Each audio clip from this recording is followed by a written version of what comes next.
இன்னும் கொஞ்ச நேரத்துல இன்டர்வியூ நடக்க போகுது. அதுக்கு முன்னாடி உங்க ட்ரெஸ் எல்லாம் கரெக்ட் பண்ணிக்கங்க.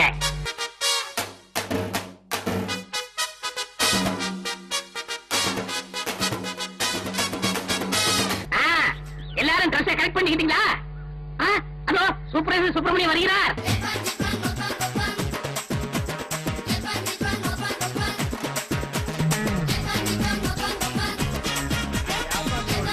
குளிக்கிறியா இல்லையா? சிவகடாட்சி மாட்டம் நெத்தியில ஒரு பொட்டு அம்சமா வச்சிருக்கா.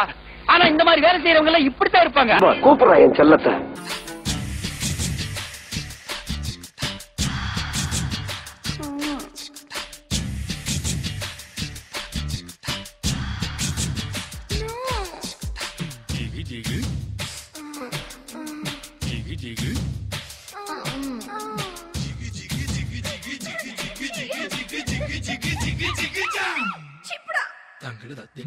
உலகத்தினுடைய மிகவும் பவர்ஃபுல்லான இன்ஃப்ளூயன்ஷியலான ஆன்மீக தொண்டாற்றுகின்ற 100 பேரில் ஒருத்தரா என்ன டிக்ளேர் பண்ணிருக்கு.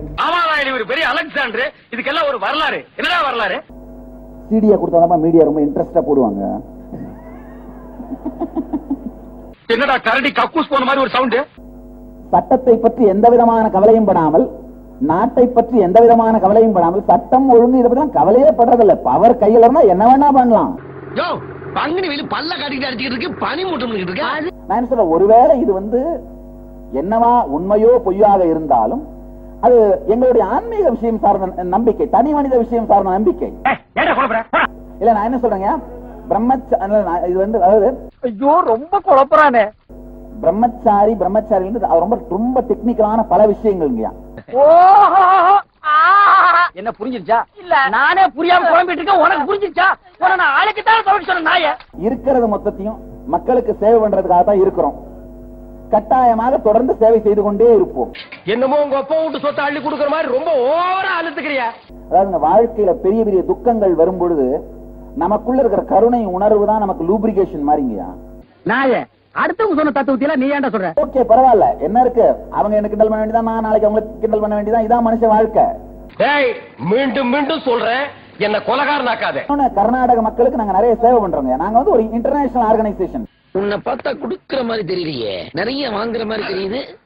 ஒரு நெருக்கம் ஒரு பொதுமக்கள், சாதாரண பொதுமக்கள் தினந்தோறும் காலையில 8 மணிக்குங்கயா சாதாரண பொதுமக்கள் எந்த விதமான பணம் கொடுக்காம எந்த தேவையும் இல்லாம யாரு வேணா என்ன பார்க்கலாம். தினந்தோறும் காலையில 8 மணிக்கு பாக்குறேன். ஒரு நாள் விடாமல் 8 மணிக்கு காலையில 8 மணிக்கு யார் வந்தாலும் பாக்குறேன். அட்லீஸ்ட் அவங்களோட ஒரு 2-3 நிமிடங்களாவது அவங்களுடைய பிரச்சனை கேட்டு என்னாலான ஒரு ஆறுதலையோ தேறுதலையோ ஆன்மீக தீர்வையோ கொடுக்குறேன். தினந்தோறும் எத்தனாயிரம் பேர் வந்தாலும் சரி, மதியானம் 3 மணி வரைக்கும் ஆனாலும் அதை செய்யாம நான் விடுறதில்லை. நீங்க சும்மா செஞ்சுட்டாலும் நாங்க அப்படியே அசந்து அழுத்துத்தான் போயிருவோம். அழிக்கப்பட்ட என் சிவாலயங்கள் உங்கள் வம்சத்தை நாசமாக்கும். விட்டனா தலை ஓட்டுக்கு மேல போயிடும். ஐயா தயவுசெய்து கை தட்டாதீங்க, கை தட்டாதீர்கள். ஏன்னா எழுதுறவங்களுக்கு தொந்தரவா இருக்கும். கை தட்ட வேண்டாம். ஒரே டென்ஷன் அப்பா, டென்ஷன். சும்மா எடுத்து என்ன வேணா பண்ணிடுறாங்கய்யா. எங்களுக்கு எங்க சென்டிமெண்ட்ஸ் இருக்கு இல்லைங்க, எங்க எமோஷன்ஸ் இருக்கு. அதாவது படித்து லாஜிக்கா அனலைஸ் பண்ணி பகுத்து ஆராய்ந்து அதுக்கப்புறம் பக்தி வந்தா மெச்சூர்டான பக்தி, அசையாத பக்தியா இருக்கும். நாங்க எல்லாருமே படிச்சவங்கய்யா. ஆமா, இவர் லண்டன்ல பிசினஸ் கிளாஸ்ல எம்பிஏ படிச்சிருக்காரு. இந்த நாயே 6ஆம் கிளாஸ்ல 5 தடவை ஃபெயில் ஆகியிருக்கு. இவர்கள் செய்த என்னதான் ஆனாலும் 53 நாள் நான் காரணம் இல்லாமல் தேவையில்லாமல் அவதூறு செய்து சிறையில் வைக்கப்பட்ட நாட்கள் திரும்பி வருமா? லட்சக்கணக்கான பக்தர்கள் விட்ட கண்ணீர் வேதனை திரும்பி வருமா? அவர்களுக்கு கொடுக்கப்பட்ட துக்கம் அதெல்லாம் திரும்பி வருமா கேட்கிறேன். வரும், ஆனா வராது. அந்த வீடியோ காட்சி உண்மை இல்ல அப்படின்னு சொல்லிட்டீங்க. அதே நேரத்துல அவங்க மிரட்டி பணம் கேட்டாங்க உங்ககிட்ட. ஆனா ஒரு 10 லட்சம் ரூபாய் பணம் கொடுக்கப்பட்டதாக நீங்களே சொல்லிட்டீங்க. அந்த நிர்பந்தம் உங்களுக்கு எதனால? காரணம் என்னங்க, ரெண்டே காரணம் தான். ஒண்ணு என்னன்னா, அவங்க வீடியோவோட நிறுத்த மாட்டாங்க அப்பவே சொன்னாங்க. பில்டப் பண்றணும், பீலா வரணும், அது முக்கியம் இல்ல. நம்ம எது பண்ணாலும் இந்த உலகம் நம்மள உடனே உத்து பார்க்கணும். நாதாரித்தனம் பண்ணாலும் நாசுக்கா பண்ணணும்டா. ஆனா நம்ம பண்றது 4 பேருக்கு புரியப்படாது, தெரியப்படாது. பெரிய எம்கேடி தியாகராஜ பாவதரு முடி அப்படியே விரிச்சு விடுறாரு. என்னுடைய கேள்வி என்னன்னா, நீங்க போலீஸுக்கு போனீங்களா? ஐயா, நீங்க போலீஸுக்கு போனீங்களா? நீங்க போலீஸ்ல கம்ப்ளைண்ட் கொடுத்தீங்களா? நாங்க கொடுத்தோம், ஏத்துக்கல, வாங்கல. எந்த தேதியில, எந்த ஸ்டேஷன்ல? பாண்டி பஜார் ஸ்டேஷன்ல, ஸ்டேஷன் முன்னாடியே அடிச்சு இந்த தழும்பு இருக்கின்றது. என்ன பண்ணாங்க கட்சிக்காரன்? என்னையா தப்பு பண்ணா? அதை விட்டு 50 பேர் சேர்ந்த ஆட்டோல வந்து என் கட்சிக்காரன் ஸ்பாட்ல வச்சு துவச்சிருக்கீங்க நீங்க. மாப்பிள, இவன் தான் எங்கேயோ செமத்தியா வாங்கியிருக்கான். அடிச்சது கேட்கல, ஒரு நாள் பிடிச்சு வச்சிருந்தாங்கன்னு சொன்னீங்க. பல விஷயங்கள் இருக்குது. ஒண்ணு, போலீஸ் கம்ப்ளைண்ட் கொடுக்கலாம், எடுக்கலன்னா நீங்க டிஜிபிக்கு பல உயர் அதிகாரிக்கு நீங்க வந்து தந்தி அந்த வேலைகளை ஏதாவது செஞ்சிருக்கீங்களா? ஆதாரம் இருக்குதா? திடீர்னு கேட்டா எப்படி சார்?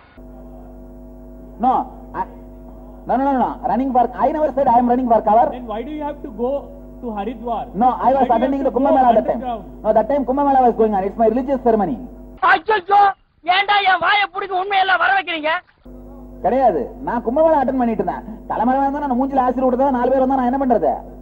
எந்த ஒரு விஷயத்தையும் பிளான் பண்ணி பண்ணணும். சரி, ஆக்சுவலி அந்த டைம்ல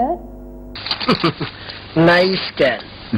எஸ், நான் தான் சுவாமிஜி கிட்ட ரிக்வெஸ்ட் பண்ணேன், இப்போ எதுவும் சொல்லாதீங்கன்னு. Even when we knew the negotiations was going on, negotiate பண்ணதே because I wanted the negotiation to happen, because it is my life and my family சம்பந்தப்பட்ட ஒரு விஷயம், and I'm a public figure. பொம்பளைக்கு அடக்க இருக்கணும், அகம்பாவ இருக்கக்கூடாது, பொறுமை இருக்கணும், போக்கிருத்தனம் இருக்கக்கூடாது. இந்த மாதிரி ஒரு பிரச்சனை வந்தப்பறம் நீங்க எல்லாம் எப்படி நினைச்சிருப்பீங்க I come out ன்னு சொல்லி? they very clear. நீங்க பணம் கொடுக்கலன்னா நாங்க இது either through internet or through television நாங்க டெலிகாஸ்ட் பண்ணுவோம்னு சொல்லி எனக்கே போன் பண்ணி சொன்னாங்க. பேசுன மட்டுமாடா பொய்? பேசுன போனே பொய்டா. Without getting a copy of it, that is what I was asking them. Give it to me, I will disprove it. This is what it was going on. There is no way I would have some cheap relationship like that with someone whom I think as God. From the day I met Swamiji, I always kept him in my prayer room and prayed to him as God. He is my God, you know. ஓ, இதான் அழகுல மயங்கி விழுகிறதா? ஏய், என்னைய வச்சு ஒண்ணு comedy கிமெடி பண்ணலையே. All which ways. And the way these people have portrayed the whole sheep thing, when I came to know it was so disgusting for me. I didn't want to see anybody first of all. ஐயா, நான் உயிரோட இருந்தா தானே ஒரு 4 பேருக்கு நல்லதையாவது சொல்ல முடியுங்கயா. நம்ம ஒண்ணு கேட்டா நம்மள அசர வைக்கிற மாதிரி ஒரு பதில் சொல்வார் பாரு, அது நமக்கு இங்க புரியாது, வீட்டுக்கு போனா தான் புரியும். சில பேர் பதில் தெரியாமலே பயந்து ஓடி இருக்காங்க. நாங்க வழிபடுற விஷயத்த நீங்க பாட்டு கண்டபடி எட்டி வச்சா என்ன பண்ண முடியும்? வேற வழி இல்ல, எங்களை தற்காத்துக் கொள்ள வேண்டியதா இருக்கு. பின்ன பார்க்க மாட்டாங்க, இப்படி ஒரு சனியம் பிறந்துருச்சு, இது எப்படி சாகடிக்கலாம்னு பாத்துருப்பாங்க. இப்ப நீங்க வந்து தொடர்ந்து சாமியோட ஆசிரமத்துல தான் இருக்கிறீங்களா, இல்ல இப்ப எப்படி நீங்க என்ன? இல்ல, பெங்களூர்ல இருக்கேன். இல்ல, பெங்களூர்னா இப்ப ஆசிரமத்துல இருக்கீங்களா இல்ல வெளியில? இல்ல, ஆசிரமத்துல இல்ல, பெங்களூர்ல இருக்கேன். இப்ப தொடர்ந்து ஆசிரமத்துக்கு போறது உண்டா? I would like to continue my service to the organization. இல்ல, இப்ப இன்னும் தொடர்ந்து அவருடைய சாமியோட சீடரா தான் இருக்கிறீங்க? Yes, ஆமா.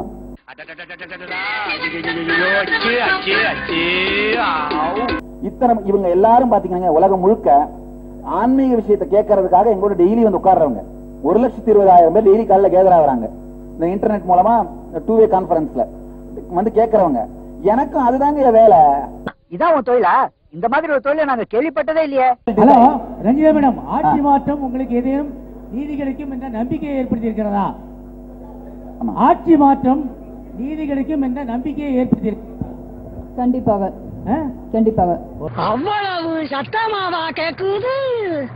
எனக்கு வந்து ஆக்சுவலா போலீஸ் ப்ரொடெக்ஷன், இப்ப பிரஸ் மீட்டுக்கு வந்திருக்கேன், இப்ப போலீஸ் ப்ரொடெக்ஷன் கொடுத்திருக்காங்க. அதே மாதிரி இப்போ அங்க ஆசிரமத்துல ஏதாவது பப்ளிக் ப்ரோக்ராம் மட்டும் கேட்கறேன், இல்லன்னா தேவையில்லை எனக்கு. இல்ல, த்ரெட்டை பத்தி கூட நான் கவலைப்படலைங்க. வரலாறு ஒழுங்கா எழுதப்பட்டணும், அவ்வளவுதான் விரும்புறேன். ஒருவேளை சாகடிக்கப்பட்டாலும் யார் சாகடிச்சாங்கன்னு தெளிவா வரலாறுல இருக்கட்டும். அடங்கப்பா, இது உலக நடிப்புடா சாமி.